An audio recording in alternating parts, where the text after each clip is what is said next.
দেখো আগে পরে ওটা এখন স্লিপ নট দিয়ে নিলাম, ঠিক আছে। এবার এই যে এই গানারটাই আমি পরাবো, ঠিক আছে। এই যে স্লিপ নটটা এখানে, কিন্তু গানারটা আমি এইভাবে দিলাম, এই যে দুটো হলো, এই যে সিঙ্গেল ক্রোশে এরকমভাবে নিয়ে আসলাম, দুটো লুপ তৈরি হলো, এর মধ্যে দিলাম, আবার এই যে নিয়ে আসলাম, দুটো লুপ তৈরি হলো, এরকম যা ফাঁকা ফাঁকা হবে একটু এরকম টেনে টেনে নিয়ে আসতে হবে। আবার এই যে এই যে এই যে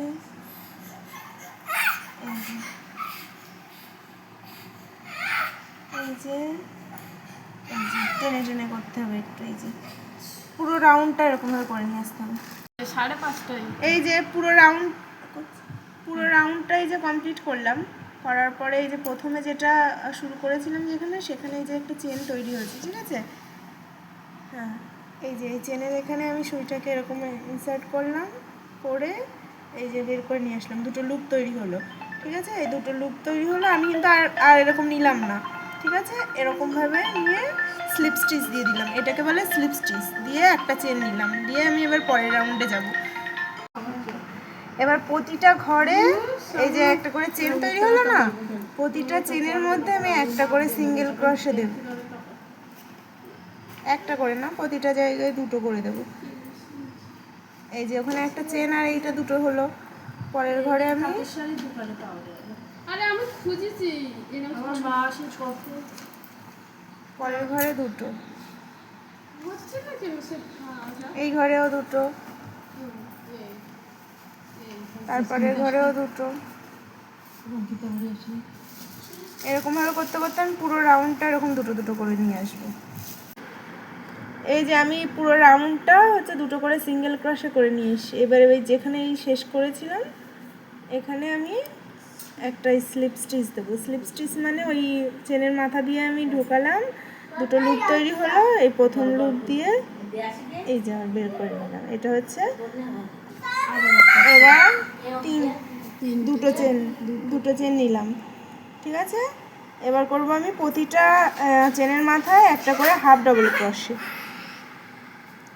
এই যে হাফ ডাবল ক্রোশে তো আগের ভিডিওতে আমি দিয়েছি কীভাবে করতে হয়। এই যে তিনটে লুপের মধ্যে দিয়ে ঢুকালাম, এই যে আবার একটা সুতো পেঁচালাম, পেঁচিয়ে এই চেনের মাথায় দিলাম, দিয়ে এই তিনটে লুপ তৈরি হলো, একটু টেনে নিলাম, এই যে তিনটের মধ্যে দিয়ে বের করে নিয়ে আসলাম। প্রতিটা চেনের মাথায় এই যেই করবো, পুরো রাউন্ডটা এখন এরকম, এই যে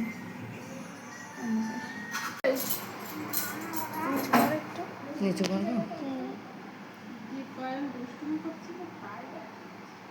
ঠিক আছে।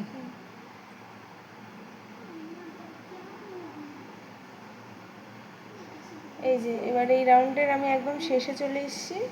এবার এখানে এই যে এই মাথায় একটা স্লিপ স্টিচ দিয়ে দেবো, আবার এবার তিনটে চেন নেব, আবার একটা এবার প্রতিটা ঘরে এবার আমি দুটো করে ডবল ক্রোশে করব, এক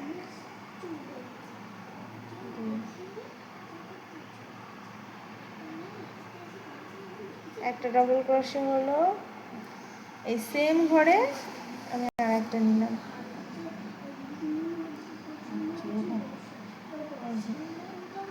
এটা শেষ হয়ে গেলে এবার পরের চেনের কাজ হবে। একটা ইয়ার্ন ওভার করে নিলাম, এই যে সুতো বের করলাম, তিনটে লুপ হলো, প্রথমে দুটো লুপের মধ্যে দিয়ে নিয়ে আসলাম, পরের বার দুটো লুপের মধ্যে দিয়ে নিয়ে আসলাম, আবার এই সেম ঘরে এই যে একটা নিয়ে আসলাম, এইভাবে আমি পুরো রাউন্ডটা কমপ্লিট করব। যে আমি পুরো রাউন্ডটা কমপ্লিট করে আসলাম, এবার এখানে একটা স্লিপ স্টিচ দেবো, দিয়ে এই রাউন্ডটাকে আমি শেষ করব। স্লিপ স্টিচ কীভাবে দিতে হয়, ওই যে সুতোর মাথা এরকমভাবে ধরে ওইটাকে এই যে এই চেনের মধ্যে দিয়ে বের করে নিয়ে আসলাম, এটা হচ্ছে স্লিপ স্টিচ দিয়ে একটা চেন দিলাম, তাহলে সিকিওর হয়ে গেল। এবার এটা সুতোটা কেটে নেব। এবার এই যে এরকম টান দিলাম, দিয়ে এটাকে টাইট করে দিলাম, দিয়ে এবার পেছন ঘুরে এই যে এই জায়গা দিয়ে বের করে এই সুতোটাকে আমি এবার হাইট করে দেব, যাতে আর না বোঝা যায়। বোঝা যাচ্ছে না।